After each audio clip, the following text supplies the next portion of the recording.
होता कौन है राहुल गांधी हिंदुस्तानियों के बिहाफ में, भारतवर्ष के बिहाफ में शी जिनपिंग की लेफ्ट पार्टी के साथ किसी भी प्रकार का एग्रीमेंट करने वाला? यह हक उसको दिया किसने? है क्या? था क्या वो उस वक्त? क्या देश का प्रधानमंत्री था? क्या देश का गृह मंत्री था? क्या देश का रक्षा मंत्री था? क्या किसी भी सेना का सेना प्रमुख था? किस हक से उसने हमारा भविष्य शी जिनपिंग की लेफ्ट पार्टी के साथ एक एग्रीमेंट के तहत बंद करने की हिम्मत करी? क्या सोच करके इसने वो करा? 2017 में जब डोकलाम चल रहा था, क्या सोच करके ये चाइना के डिप्लोमेट से मिलने गया था? किस हैसियत से ये मिलने के लिए गया था? क्या होता है कांग्रेस पार्टी का वाइस प्रेसिडेंट? क्या बिसात है कांग्रेस पार्टी के वाइस प्रेसिडेंट की? क्या बेचता है कांग्रेस पार्टी का वाइस प्रेसिडेंट?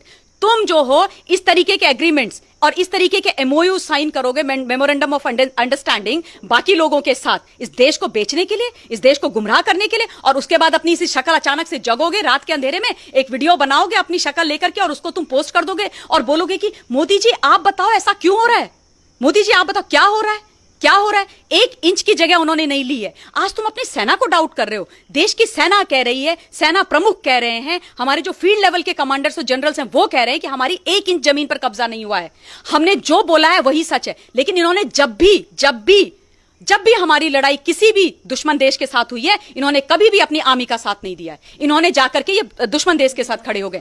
आज भी ऐसे जयचंद हिंदुस्तान के अंदर राहुल गांधी के नाम पर पल रहे हैं। दुख मुझे इस बात का होता है कि मनमोहन सिंह जी जो प्रधानमंत्री रहे हैं इस देश के, मैं उनका बहुत सम्मान करती हूं व्यक्तिगत तौर पे, लेकिन दुख की बात यह होती है कि वो इतने बड़े अर्थशास्त्री, इतने बड़े बुद्धिजीवी वर्ग, वो जो है एक रिमोट कंट्रोल प्रधानमंत्री बन के रह गए, वो विदेश की मैडम के हाथ का खिलौना बन के रह गए। उन्होंने इस देश को बेचने में कोई कसर नहीं छोड़ी, क्योंकि ये जो है नेहरू जी के समय का या 2010 से 2013 तक मनमोहन सिंह जी का, मैडम सोनिया गांधी का हिंदुस्तान नहीं है। ये वो हिंदुस्तान है जो जब सब देखता है सब समझता है, और हिंदुस्तान का जो 56 इंच का प्रधानमंत्री खड़ा है ना, उसके साथ ये देश खड़ा हो रखा है, क्योंकि उनको पता है, वो जानते हैं कि फौज हमारी बिल्कुल वो जो है बहुत केपेबल थी, है और रहेगी, लेकिन फौज को भी पॉलिटिकल विल की आवश्यकता होती है।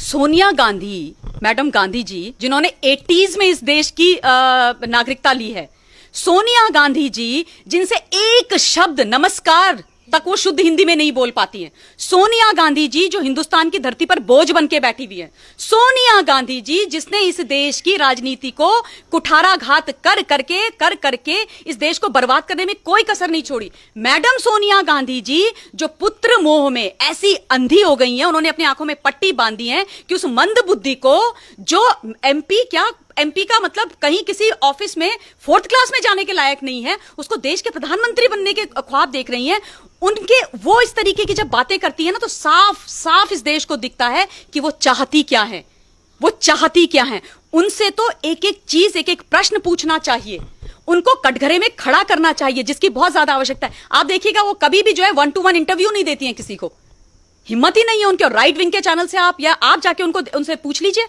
वो आपके सामने आएंगी नहीं।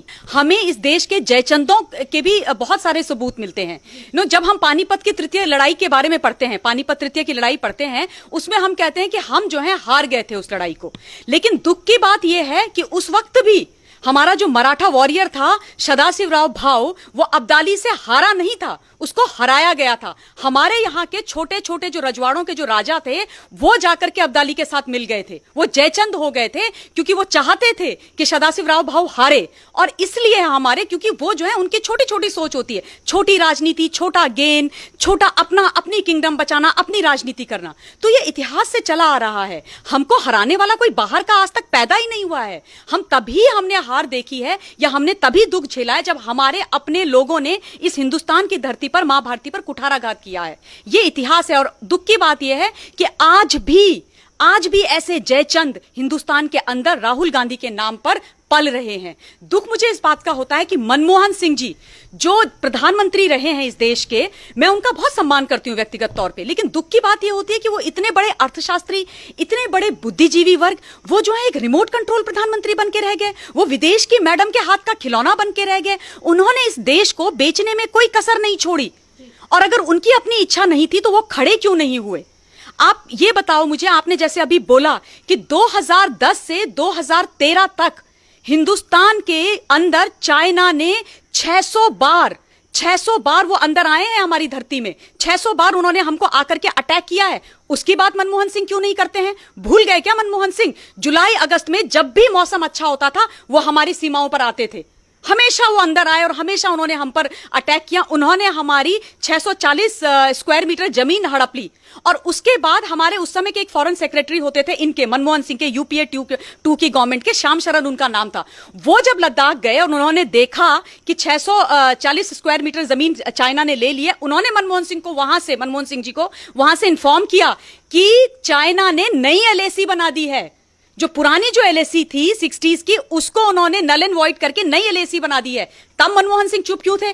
तब वो सच्चाई मनमोहन सिंह जी आज क्यों नहीं देश को बताते हैं? राहुल गांधी क्यों वो सच्चाई नहीं बताते हैं? इतना बड़ा धोखा हुआ देश के साथ, आज तक तो इन्होंने कभी देश को इस बारे में नहीं बताया, कभी नहीं बताया। तो ये इस तरीके की बात करेंगे। और दूसरी बात, राहुल गांधी मंदबुद्धि आदमी खड़े होकर के बोलता है कि आप हमें जवाब दीजिए प्रधानमंत्री जी कि लद्दाख के बॉर्डर पर वहां पर क्या हो रहा है, गलवान वैली में क्या हो रहा है, एलएसी में क्या हो रहा है। इनसे ये पूछो कि आपके नाना जी इस देश के आजाद हिंदुस्तान के पहले प्रधानमंत्री थे। आप मुझे ये बताओ कि उस समय उन्होंने बॉर्डर्स डिफाइन क्यों नहीं किए?